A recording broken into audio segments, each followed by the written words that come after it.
हमारा जो अनुसूचित जाति वाला विषय है, कुछ लोग सारी चीज को इस तरह से देने की कोशिश कर रहे हैं, उनको हमने इसमें इंक्लूड नहीं किया है, एक्सक्लूड किया है ट्राइबल केस में। और इस तरह से उनके जो अधिकार अख्तियार जो हैं वो उसी रूप से कायम रहेंगे, उसी तरह से लगभग जो है वो व्यवस्थित ढंग से चलते रहेंगे। एक बात सबसे महत्वपूर्ण चीज मुझे लगता है कि ये है जिस पर मुझे अपनी बात आप सबके सामने कहनी थी।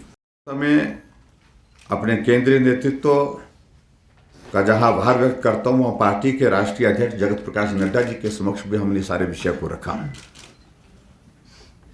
और उन्होंने भी सारे विषय को लेकर के गृह मंत्री जी से बहुत विस्तार से चर्चा की। उन्होंने हालांकि हमसे डिटेल्स मांगी सारी इसकी कि आप हमें सारी डिटेल्स दीजिए, और उसके साथ साथ में पॉइंट्स बना करके उनके साथ उन्होंने विस्तार से चर्चा की। हमारे शिमला के सांसद सुरेश कश्यप जो हमारी पार्टी के जो अध्यक्ष हैं, इनके साथ भी दोनों का हमारा मिलना गृह मंत्री जी से भी हुआ। और मैं ये भी कहना चाहूँगा, ये विषय आज का नहीं, पूर्व में जब गृह मंत्री हमारे राजनाथ सिंह जी थे तो उस वक्त भी मैं उनके सामने सारे विषय को लेकर के 3 बार मिला हूँ। और बलदेव तोमर जी खासतौर से इस हाटी कम्युनिटी के इश्यू को लेकर के बहुत मुखर थे, बहुत जोरदार ढंग से पैरवी कर रहे थे।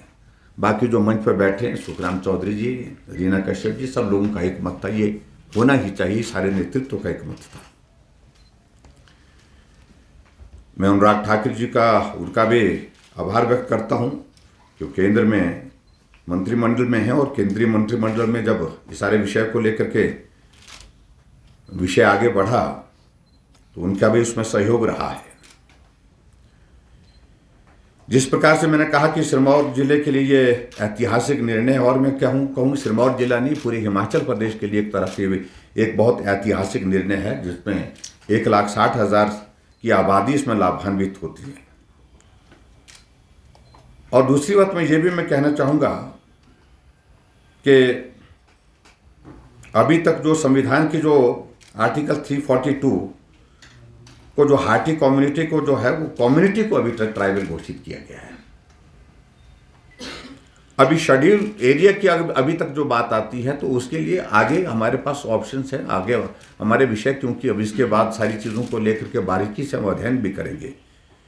और जो शेड्यूल एरिया की अगर हम बात कहते हैं तो वो आर्टिकल 244 के अंतर्गत आता है, तो उसको बाद में हम आगे बढ़ा करके इसमें उस दिशा में ले जाने की आवश्यकता रहेगी, तो उसमें भी हम प्रयत्न करेंगे।